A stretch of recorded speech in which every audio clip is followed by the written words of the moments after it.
जय हिंद स्टूडेंट। हम लोग डिस्कस करने वाले हैं आज kinematics equation for uniformly accelerated motion. याद रखना, एक बहुत इम्पोर्टेंट क्वेश्चन भी इसी हेडिंग में छुपा हुआ है और आपसे अक्सर पूछ लिया जाता है कि काइनेमेटिक इक्वेशंस जो हैं वो कैसे मोशन के लिए वैलिड है। तो याद रखना, यूनिफॉर्म मोशन के लिए जब भी कभी भी यूनिफॉर्म मोशन होगा तो काइनेमेटिक इक्वेशन परफेक्टली वैलिड है, आप यूज कर सकते हो। काइनेमेटिक के 4 इक्वेशंस हैं। तो हम अगर फर्स्ट इक्वेशन लिखें तो फर्स्ट इक्वेशन है v is equal to u plus a t. Second equation लिखें तो s is equal to u t plus half a t square. और अगर थर्ड इक्वेशन लिखें तो v square equal to u square plus 2as।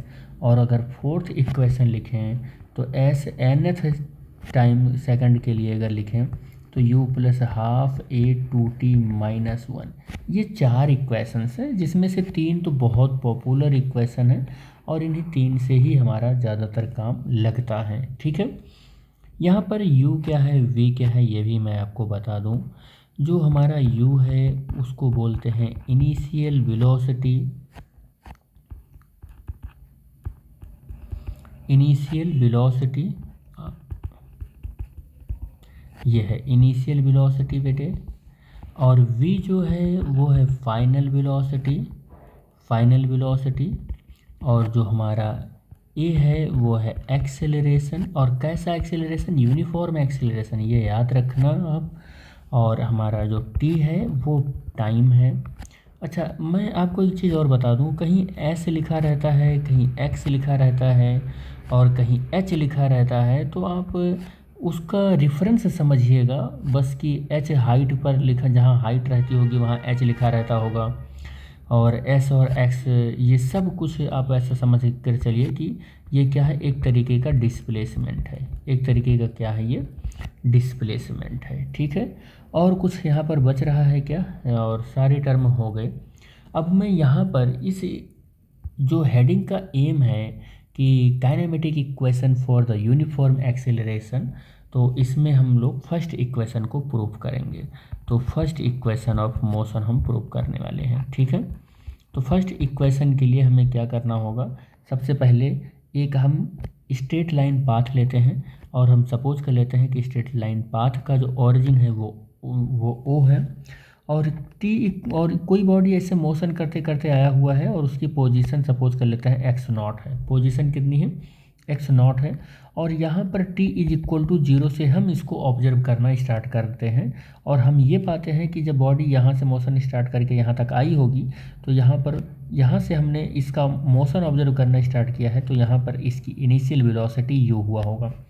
और ये body चलते चलते यहाँ पर आया होगा तो इसकी पोजीशन x हो गई होगी और यहाँ पर टाइम t हो गया होगा और वेलोसिटी इसकी v हो गई होगी। इस कंडीशन के लिए अगर मैं फर्स्ट इक्वेशन ऑफ मोशन लगा दूं तो फर्स्ट इक्वेशन ऑफ मोशन में जो हमारा एक्सेलरेशन का डेफिनीशन है वही काम कर जाएगा। तो एक्सेलरेशन का जो डेफिनीशन है वो आपको आई होप पता होगा, वो होता है चेंज इन वेलोसिटी।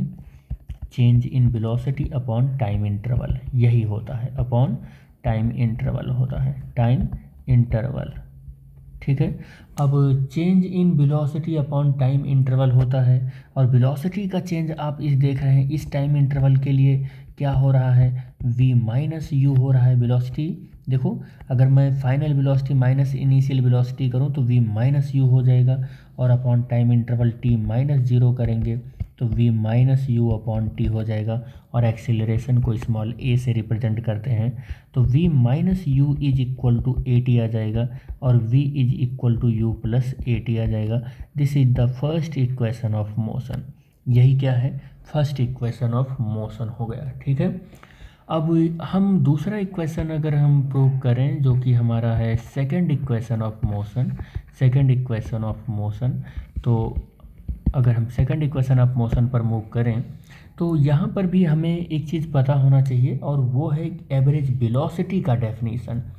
तो अगर मैं कहूँ कि एवरेज वेलोसिटी क्या होता है तो डेफिनेशन से ही इसका आप फार्मूला लिख देंगे कि डिस्प्लेसमेंट अपॉन टाइम होता है। डिस्प्लेसमेंट अपॉन टाइम होता है, यही तो इसकी डेफिनेशन है। और डिस्प्लेसमेंट कितने का है, देखो फाइनल पोजीशन ये है, इनिशियल पोजीशन ये है, तो डिस्प्लेसमेंट जो होगा वो x माइनस एक्स नॉट का हो गया होगा। तो displacement x minus x not का हो गया, और टाइम जो है वो t माइनस जीरो है, तो यहाँ से x minus x not upon t, और फिर इसको x माइनस एक्स नॉट लिखना है, और v एवरेज इंटू टाइम। और v एवरेज का फार्मूला आपको पता भी तो है, क्या पता है कि आप इसको लिखते हो कि फाइनल वेलोसिटी और सारी वेलोसिटी, यानी कि आप इसको ऐड कर लेते हो और बाई क्या कर लेते हो, 2 कर लेते हो। यही तो पता है आपको कि initial velocity plus final velocity by 2, यही तो कर लेते हो। एवरेज ऐसे ही तो कैलकुलेट करते हो। तो यहाँ पर एवरेज की जगह पर आपको ये वैल्यू रखनी होगी, और जब ये वैल्यू रखेंगे u plus v by two, u plus v by two into small t, ये वैल्यू रखेंगे आप।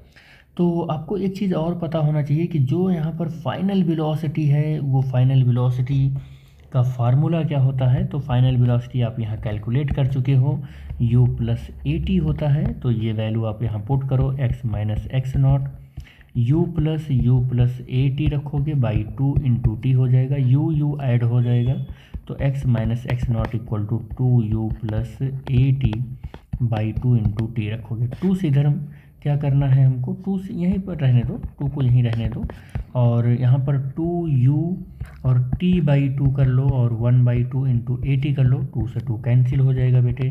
x minus x not equal to u t plus half a t, और t का इधर मल्टीप्लाई हुआ है तो स्क्वायर भी हो जाएगा, इधर स्क्वायर भी रहेगा, और आप देखोगे कि x not plus you t plus half a t square हो जाएगा। जो पहले की पोजीशन है उस बॉडी की, वो ऐड होकर इक्वेशन में आ रहा है। आप इसको चाहो तो x माइनस एक्स नॉट भी रहने दे सकते हो, और आप ऐसा बोल सकते हो कि ये डिस्प्लेसमेंट है, और डिस्प्लेसमेंट को आप किसी एक स्पेशल काइंड ऑफ वर्ड से आप रिप्रेजेंट कर सकते हो, जिसको हम एस कह रहे हैं, और इसको आपको बता देना होगा कि ये डिस्प्लेसमेंट है, ठीक है। तो you t plus half a t square हो जाएगा। तो this is the second equation of motion. मैं बहुत फास्ट बता रहा हूँ, अब मुझे लग रहा है, और मैं फास्ट इसलिए बता रहा हूँ क्योंकि ये बहुत ही जनरल इक्वेशन है, ये आप 9th में भी पढ़ चुके हैं और वहाँ प्रूव भी कर चुके हैं। तो मुझे सिर्फ इक्वेशन और इसकी टर्मिनोलॉजी से मतलब है, और इसीलिए मैं थोड़ा सा इसको फास्ट कर रहा हूँ। अगर आपको नहीं समझ में आ रहा है तो कमेंट बॉक्स में आप कमेंट करके पूछ सकते हैं, या आप बोल सकते हैं कि सर अगेन एक बार आप इसको रिवाइज करा दीजिए, तो मैं करा दूंगा, ठीक है। अब मैं थर्ड इक्वेशन ऑफ मोशन पर चलता हूँ।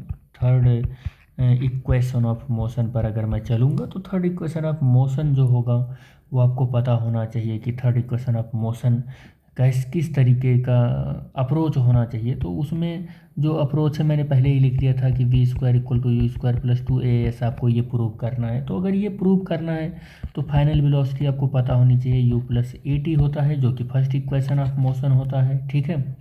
और एक चीज़ और आपको बता दूं कि डिस्प्लेसमेंट इक्वल टू कितना होता है, अगर आप डेफिनेशन पता हो एवरेज वेलोसिटी की तो पता होगा आपको।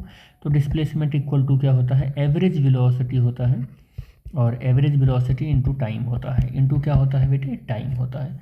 और एवरेज वेलोसिटी का अगर आप फार्मूला लिखोगे तो v प्लस यू और बाई 2 हो जाता है, कितना हो जाता है, बाई 2 हो जाता है, और इंटू स्मॉल टाइम कितना होगा, स्मॉल टी हो जाएगा। और डिस्प्लेसमेंट कितना आया है, x माइनस एक्स नॉट आया है, कितना आया है, x माइनस एक्स नॉट, ठीक है। देख लो डिस्प्लेसमेंट, देखो displacement x minus x not हो जाएगा, ठीक है। और एवरेज वेलोसिटी का ये फार्मूला है, और कुल मिला के v प्लस यू यानी final velocity initial velocity by 2 हो जाएगा यहाँ से, ठीक है। अब आप एक चीज़ और भी जानते हैं, देखो यहाँ से क्या जानते हैं कि इसको मैं अगर ट्रांसफ़र कर दूंगा इधर उधर तो कुछ काम हमारा बन सकता है कि v plus u is equal to, देखो कैसे बनेगा, x माइनस एक्स नॉट ऐसे ही रहेगा और 2 बाई स्मॉल टी हो जाएगा, ठीक है।